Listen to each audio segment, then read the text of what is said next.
Lá no Cruzeiro das Almas há uma cruz de Guiné. Quem lhe deu esse direito foi a... Aranauã Saravá. Bem-vindo às conversas com Mestre Amaraciê, mestra raiz da Umbanda Esotérico-Iniciática. Pensei em fazer estas conversas em agradecimento aos internautas e às internautas que doaram durante 8 meses do ano de 2020 para a campanha de solidariedade, que contribuiu para que famílias tivessem acesso ao alimento, totalizando 40 toneladas de alimentos distribuídos. Conto com vocês neste ano e vamos fazer aqui uma troca. Eu dou a vocês um pouco do conhecimento e da sabedoria da Umbanda Esotérico-Iniciática e vocês me ajudam a ajudar estas famílias. Pode fazer sua doação por QR Code, por Pix ou em PVT no Facebook. Mokuyu Motumbá Konofé Axé Saravá, salve, salve Aranauã. Fiz a minha abertura usual de todos os meus encontros virtuais e também presenciais.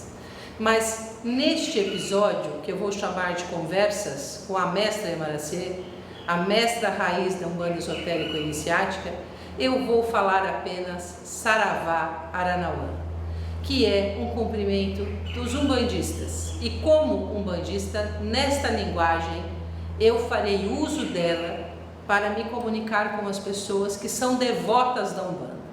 Sabemos que as religiões afro-brasileiras são compostas de uma enorme diversidade. E esta diversidade de norte a sul do país, ela é praticamente incontável em suas múltiplas manifestações. Mas podem ser agregadas em 3 grandes núcleos, que é candomblés, umbandas e encantarias. Um conceito criado por meu pai de santo, mestre Arapiaga Pai Rivas, nos idos da FTU.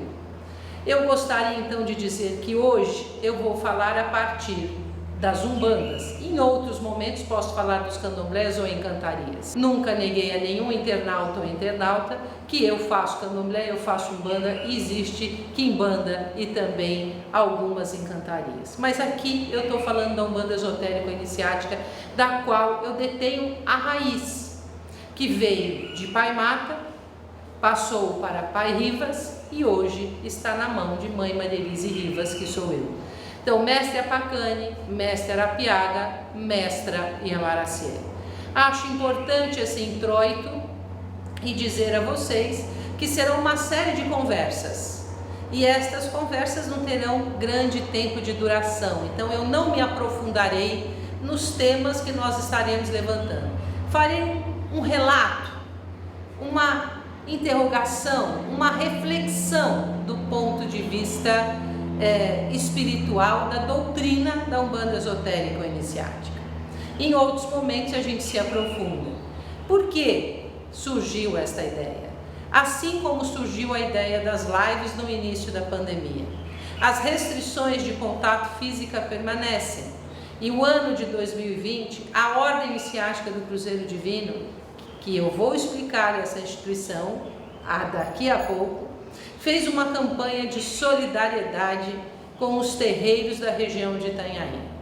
A pandemia trouxe desemprego, a pandemia trouxe angústias várias e nós resolvemos fazer uma campanha de solidariedade arrecadando alimentos e distribuindo para 18 instituições religiosas, 115 pessoas mensalmente. E esta campanha totalizou 40 toneladas com a ajuda dos internautas, das internautas, meus filhos e filhas de santo e simpatizantes da minha casa de santo. Deixando claro por que estamos aqui, como que isto vai acontecer, serão uma série de conversas de no máximo 15 minutos, não mais do que isso. Gostaria de dizer a vocês, a Umbanda Esotérico-Iniciática, neste caso como mestra raiz, ela está ligada à instituição Ordem Iniciática do Cruzeiro Divino. Uma instituição que tem 50 anos e sob o comando da Ordem Iniciática do Cruzeiro Divino temos o Ilê Funfun Axé Oxogum, temos Ilê Ocá Sete Estradas, Ilê Ocá Sete Lajedos, temos uma Jurema e temos a Umbanda Esotérica Iniciática que esteve agregada, foi agregada à Ordem Iniciática do Cruzeiro Divino a partir da sucessão de Pai Rives. A instituição Ordem Iniciática do Cruzeiro Divino existia antes, mas ela é um complexo religioso que talvez para muitas pessoas traga estranheza, mas respeita os saberes da Umbanda Esotérica Iniciática, os seus fundamentos. E a prática nesse espaço físico só acontece a Umbanda Iniciática Esotérica.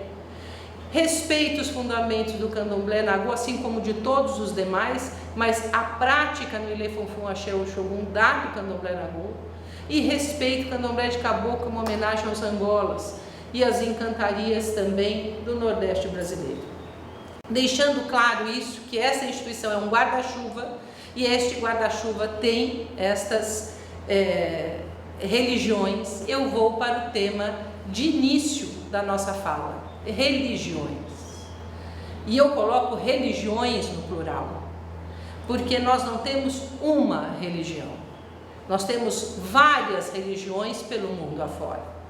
E o que faz a religião? Eu sei que aqui no Brasil o termo agostiniano de religião vem de religare, que é o início, de uma perspectiva cristã, não do cristianismo primitivo, do conceito de religião, e que é apropriado por muitas pessoas. Então este conceito de religião a gente vai discutir um pouquinho. Por quê? Só há religião porque nós temos uma interpretação de uma origem, de uma cosmovisão. Esta religião, no caso, a Umbanda Esotérica Iniciática, ela tem a interpretação dela do início do mundo, da divindade, das potestades, dos ancestrais, da humanidade, da natureza. Então, a Umbanda Esotérica Iniciática tem uma forma peculiar de sua doutrina de olhar isso.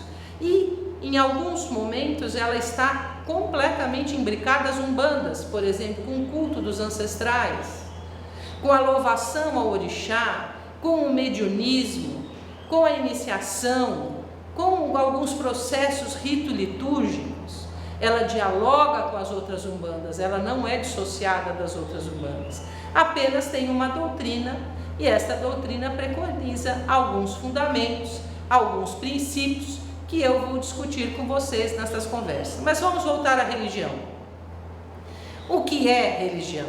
Religião é uma forma da gente entender o mundo, de ser e estar no mundo, e uma forma de a gente ir lá entender o divino.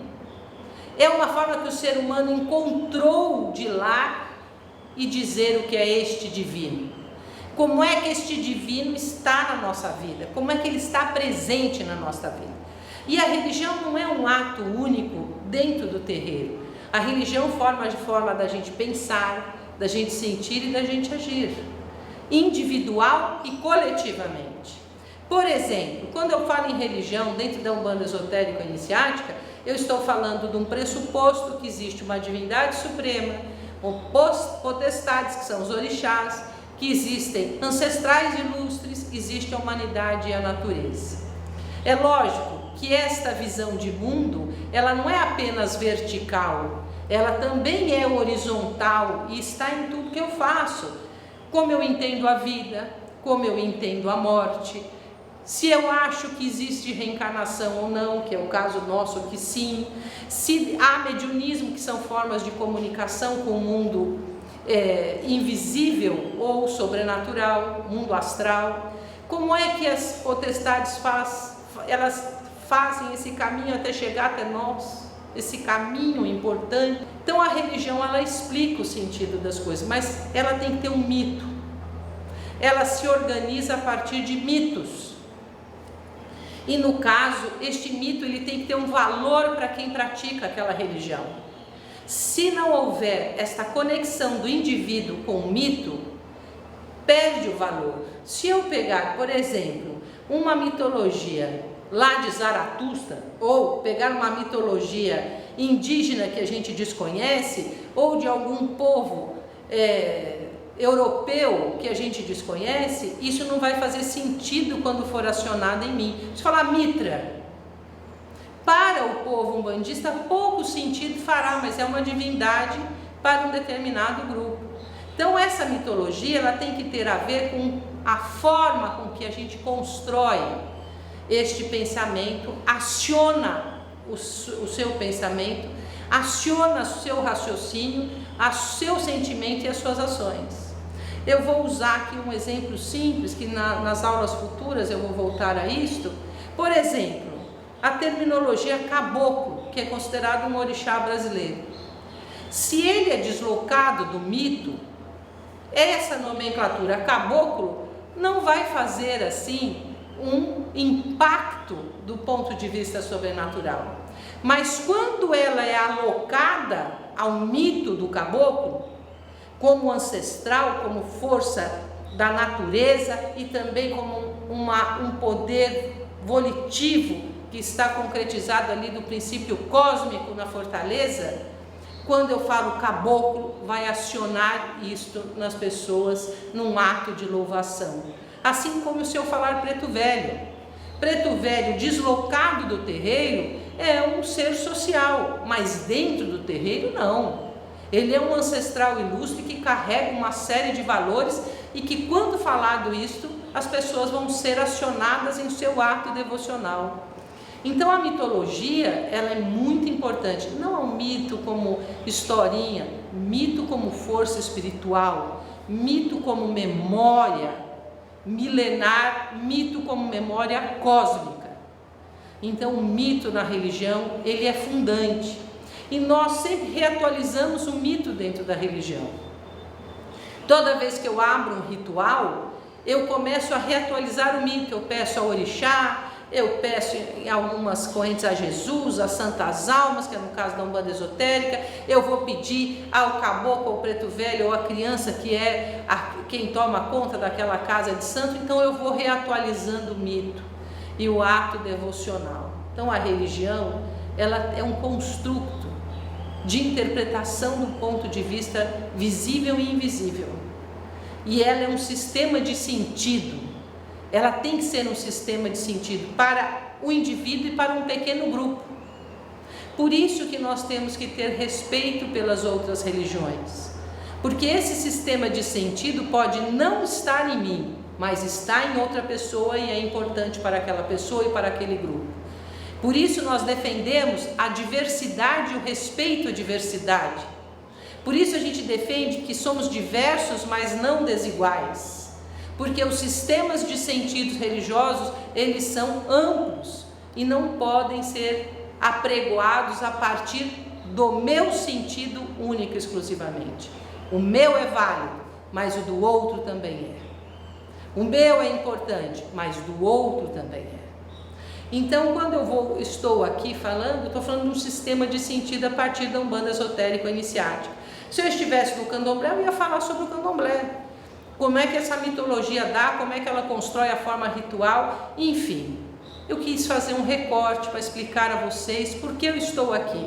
E também agradecer por 8 meses de colaboração a essa campanha de solidariedade. Sei que muitas pessoas não conhecem as pessoas favorecidas, mas vocês tenham certeza, essas cestas básicas chegam às mãos destas pessoas. E estas pessoas ficam imensamente felizes com esta contribuição. O ano passado eu procurei dar às pessoas via internet o que eu podia. Fiz mais de 80 lives, produzi uma revista de estudos afro-brasileiros gratuita, disponibilizada na internet, que é uma revista nacional e internacional. Eu procurei fazer algumas lives falando sobre questões rituais sem entrar em fundamento, porque esse é meu modo de agradecer a vocês. Vocês estão colaborando com as pessoas que estão necessitando e eu vou dar o que eu tenho para vocês, sem entrar nos fundamentos da iniciação, sem entrar nos fundamentos daquilo que é do religioso, mas dando a vocês um pouquinho de cada coisa que eu faço. E nestas conversas com a mestra Amaraciê, será uma conversa sobre a Umbanda esotérica iniciática. Deixo aqui registrado que o meu pai Rivas, mestre Arapiaga, um homem que de inestimada força de construção para as religiões afro-brasileiras, me deixou neste encargo de viver um mundo diverso, de ter práticas diversas, mas me deixou o encargo de ser respeitosa em todas elas. E é isto que eu vou buscar realizar com vocês. Então teremos pequenos encontros, espero estar com vocês às quartas-feiras. Serão as quartas-feiras que nós vamos disponibilizar estas gravações. E na medida do possível teremos uma interação durante não vão ser lives, mas estas gravações por meio de perguntas e respostas.